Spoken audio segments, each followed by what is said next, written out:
everybody. Steve Katsikaris, running here for Ward number 2. We're coming up to the election date of October 27th, 2014. And I'm just getting around now talking to people, finding out some of their concerns, and finding some of their concerns are quite shocking. I'll get to it here in a moment, but just want to make sure that everybody has received this in the mail. It's the voter election kit. And if you haven't, I will just quickly go over some telephone numbers for you really quick. So if you don't receive a ballot in the mail by October 10th, you can give these folks a call. They're very nice and more than happy to help you. But if you want to call them now when you see this before October 10th, just to make sure that you are getting a ballot, I'll just give you the phone number. I'll also flash it up on the screen here for you. The number is 705-324-9411 and extension 1255 or 1262, and there's also a toll-free number as well. It's 1-888-822-2225, and this is the election office down at City Hall in Lindsay, and they'll be happy to help you out, especially if you had something like an address change or something like that in the last few months.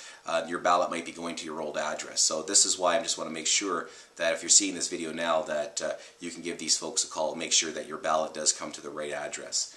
And the other thing I want to talk about, speaking about mail, I did receive my opponent's card in the mail the other day there, and I want to thank Mr. Emmett Yeo for dropping this off in my mailbox here in Norland. And I was reading through it, Mr. Yeo, and I see that it's quite vague in what you wrote here, and I just have a few questions for you, and maybe you can give me some feedback, especially if you're going to be Ward 2 councillor for the next 4 years. If you win the election, I think that maybe we should have some idea of what some of your plans are. And I see that you've been in office now for 8 years, and the question I have is, how come you don't have a website? You've been in office for almost a decade now. I think there should be a way to maybe see what some of your ideas are, and maybe an easier way to maybe communicate with you. I see that your email is here on your card, but maybe a website might be something that the taxpayer should see. And what's the other thing here? Yes, I'm having some questions regarding some local issues regarding the boat ramp in Shadow Lake. Some of the cottagers are complaining, saying the boat ramp is not very safe to use because it drops off quickly and needs repair. So this is a question I have for you, is what are your plans of the maintenance of the boat ramp, and maybe also the boat ramp conditions on Silver Lake and Balsam Lake, which are also in your jurisdiction. I'm not too sure what the conditions are there, but these are some of the questions that are coming up. The third question is, yeah, you talked about some new exciting projects that are coming up in your with your card that you sent out to our mailboxes. You didn't really specify what these projects are. I was kind of hoping that maybe when I email you, you can maybe tell me what these projects are, or maybe make a public announcement so that the taxpayer can be well informed on what your plans for the next 4 years as city councillor. The other thing too is I'm also getting complaints from neighbors down your street about the restriction of bylaws. They've been asking for bylaws from you for 2 years now, and they still haven't received them. They say that there's been some work done up on Trails End Road that doesn't look all that legal. So the question I have is, are these people going to get to see these bylaws in public records? Because they feel that they're the taxpayer and they should have the right to see them. And they think that the laws are being broken right next to their property. So that's one of the other questions I have for you. And another question too is, some cottagers on the north end of Shadow Lake have complained of property being expropriated without payment or knowledge. Just when the City of Kawartha Lakes amalgamated, when all the wards amalgamated into the City of Kawartha Lakes, they lost that property. And they're kind of wondering if they're going to get some kind of money for it, or they're going to get it back. Their deed has changed since they've owned the property since 1947, so they are quite concerned about it. And the last question I have is that is the company called CKR Global going to be hired again to go after taxpayers that are questioning City Council or maybe the health unit? And also, how much does it cost to hire CKR Global to come after taxpayers when you have a police force and municipal officers to handle any municipal bylaw issues? So is CKR Global going to be hired again, and how much do they cost when they are hired?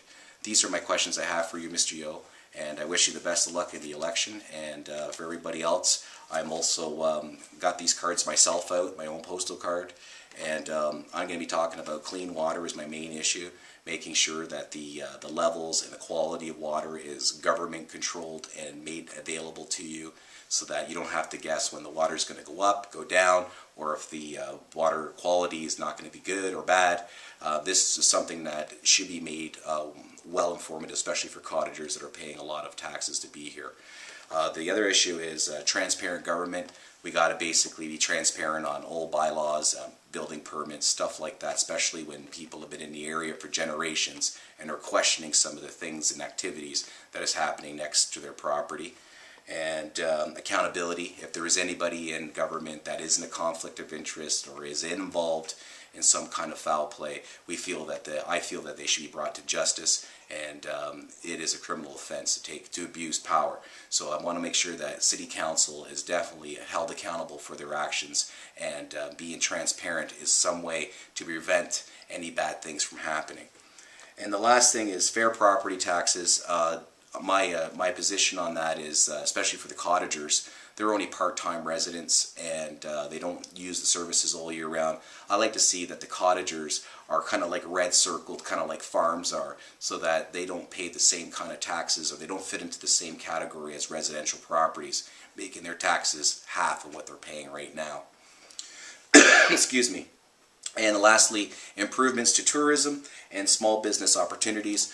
I've been down at Vernon Lacroix Park lately. I see that there's been some junk lying around, some dangerous open pits, an old storage area that could become a liability for the city. I think we need to get that garbage out of there and make that a safer area for people walking into the Vernon Lacroix Park area. It's now been designated as a park, so we have to make sure that it's safe for everybody, especially if they haven't been there before. And lastly, it's the tourism and the business. I want to make sure that I fight for mom and pop operations, because we don't have much business up here compared to the city.